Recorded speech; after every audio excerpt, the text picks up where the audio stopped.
შევედი ბატონ ბესო ხარძიანთან. ერთი წუთით. შევედი, ციხე არ არის დერეფანი. როგორ შეხვედით? ვის დაუკავშირდით? ორდერი გამოვწერეთ კომპანიიდან და როგორც წესია მეხუთე საფრთხილეში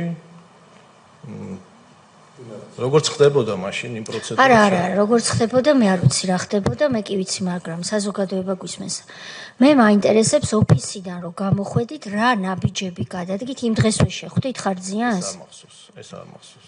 მეორე დღეს შეხვდით? არ მახსოვს. ერთ თვეში შეხვდით? არა, მალე შეხვდით. მალევე შეხვდით?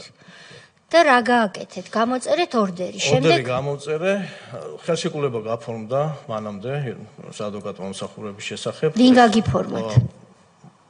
მაია ხარძიანმა როგორც დიახ. გამოიწერა ორდერი ამ ხელშეკრულების საფუძველზე და როგორც გითხარით, მალევე შეიძლება იმ დღეს ან მომდევნო დღეს შევედი, დაურეკე შესაბამის თანამდებობის პირს. ვის?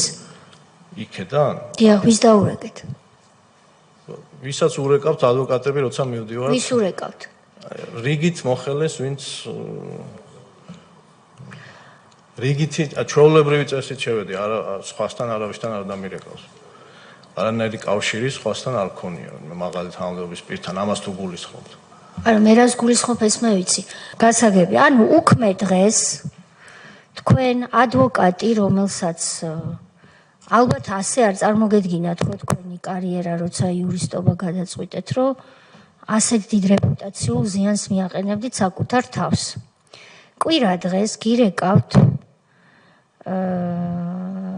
თუ უქმე დღეს გიორგი უდესიანი. კვირა დღე ნამდვილად კი გადავამოწმე.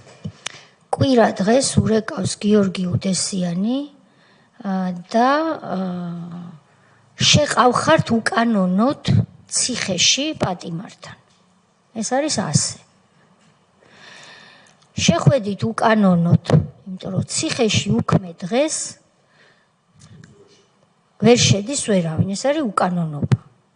გარდა იქ რამდენიმე თანამდებობის პირია ჩამოთვლილი, მათ შორის იუსტიციის მინისტრი, ვისაც შეუძლია თავის სისტემაში შევიდეს, მაგრამ ციხეში თქვენ არ უნდა მოხვედრილიყავით, მოხვდით უკანონო გზით. ეხლა რომ შეხვდით ამ ადამიანს, რა უთხარით?